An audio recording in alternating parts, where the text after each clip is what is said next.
cordiales, bienvenidos a este podcast informativo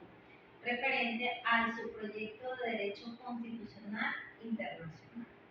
Vamos a abarcar temas desde la definición del derecho internacional hasta las organizaciones internacionales. Acá mi compañero Ana Isabel Aguirre, compañera Ana Cristina Aguirre y el compañero William Martínez y su servidora Yana Roca.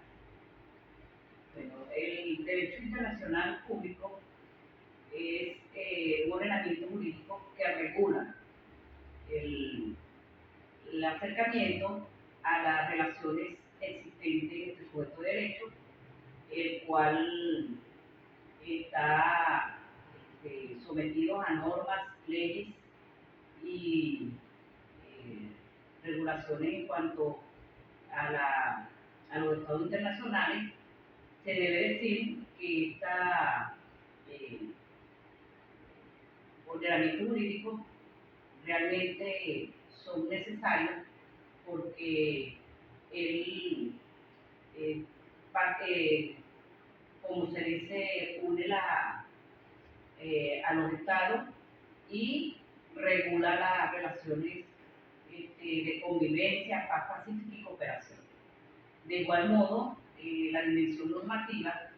se debe decir que se realiza de dos formas. En una primera forma consuetudinaria, que consiste en plasmar aquellas normas y leyes de los estados de forma escrita, en las cuales ya aceptadas por cada uno de ellos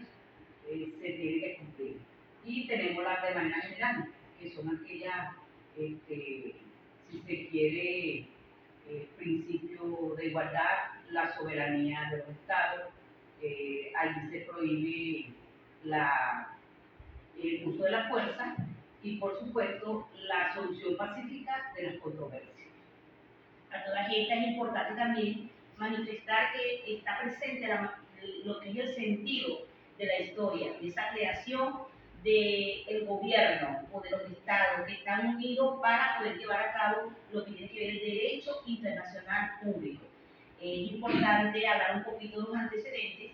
que nos va hacia esa paz que se logró cuando se puede decretar que a través de una guerra lo primero que debe existir es la paz. Si vemos en las historias, por la representación histórica, ocurre cuando se decretó la paz en aquellas guerras que fueron frías en el país de, lo miramos, Alemania. Los 30 años de lucha se logró la paz, luego se une también lo que ocurrió en los 80 años que hablan de la paz que ocurrió en España, conjuntamente dentro de lo que es los Países Bajos. Por supuesto, si vemos que se le había pasado un poco, pero es importante decirlo, en esos años 1648, si observamos acá, podemos estar en constancia de ver que los derechos internacionales vienen con una función principal, con ver que en ese caso exista el respeto como principio, exista lo que es la igualdad, esa lucha, el respeto, por supuesto, en el proceso que ya dirán mis compañeros, de todos esos convenios que han sido firmados y que son legales. Estoy hablando de los años remotos, pero que hoy en día entran en vigencia también conjuntamente con todo lo que se ha ido formando. Es necesario entonces decir que estos los objetos de estudio que vienen dados acá y conjuntamente en algo importante que tiene que ver con todo ese estudio que es la moral, la parte filosófica y todos los entes sociales en desarrollar lo que es el ciudadano o el ser humano dentro de la nación, fuera de la nación y sobre todo en esos países que tiene que haber esa integración. Bien, señalando algo importante y que guarda relación con lo que tú has dicho, Ana, es precisamente que el derecho internacional no solamente sirve para regular las relaciones internacionales entre los estados, sino en tiempos bélicos o en tiempos de guerra, también en situaciones de paz, en situaciones que tengan que ver con esquemas de salud. Por ejemplo, recientemente pues vivimos a nivel de la pandemia una situación en la que el mundo se paralizó, que no está establecida en la Constitución venezolana como tal, sino guarda relación directa con lo que es los derechos de los ciudadanos, y dentro de esos derechos, pues la relación es el derecho a la salud. si tenemos derecho a la salud constituido en nuestra Carta Magna desde un principio y la Organización Mundial de la Salud establece la obligación de paralizar el mundo por efectos de la pandemia, entonces Venezuela acoge esas resoluciones internacionales,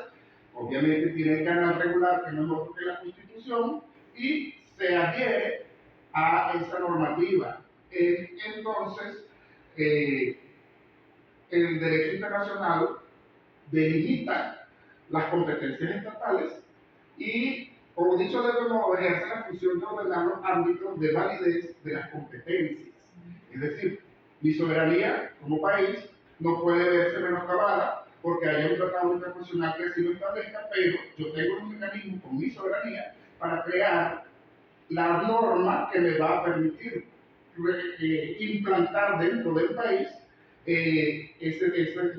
la regulación de esos ámbitos. Por ello tenemos la ley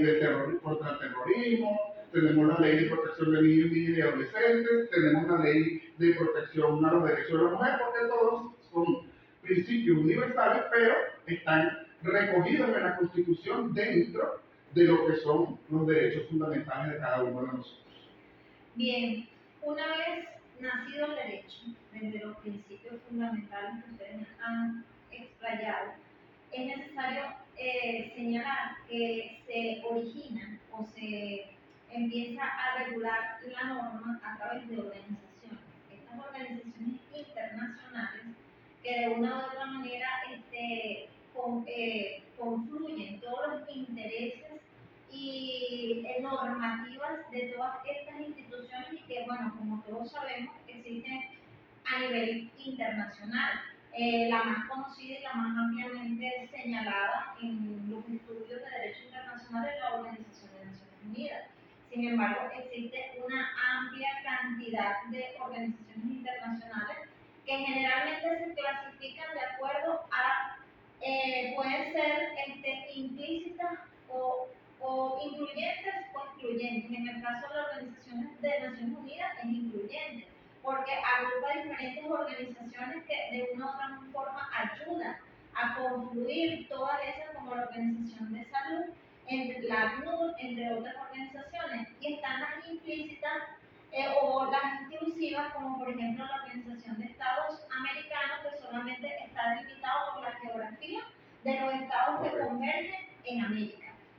Sin embargo, existen otras clasificaciones de organizaciones internacionales de acuerdo a sus fines, porque en cuanto a la OTAN, esto delimita solamente para establecer la paz en una región del mundo, o las regionales como la Unión Europea, que también entra parecida como la Organización de Estados Americanos. De igual manera, existen de acuerdo a su finalidad específica, como por ejemplo la organización de la FIFA, que se delimita solamente a estadios deportivos. Sin embargo, todas estas organizaciones internacionales convergen con el derecho internacional público en la doctrina y en el establecimiento de los intereses comunes que tienen los diferentes países en el mundo y que de una forma o de otra permiten asegurar el patrimonio de la humanidad, que todos y cada uno, independiente de nuestra normativa interna, tenemos que velar por el cumplimiento de la seguridad y la paz en el mundo. Agradecidos de su asistencia, de su participación en nuestro podcast y esperamos que haya sido de mucho interés para todos.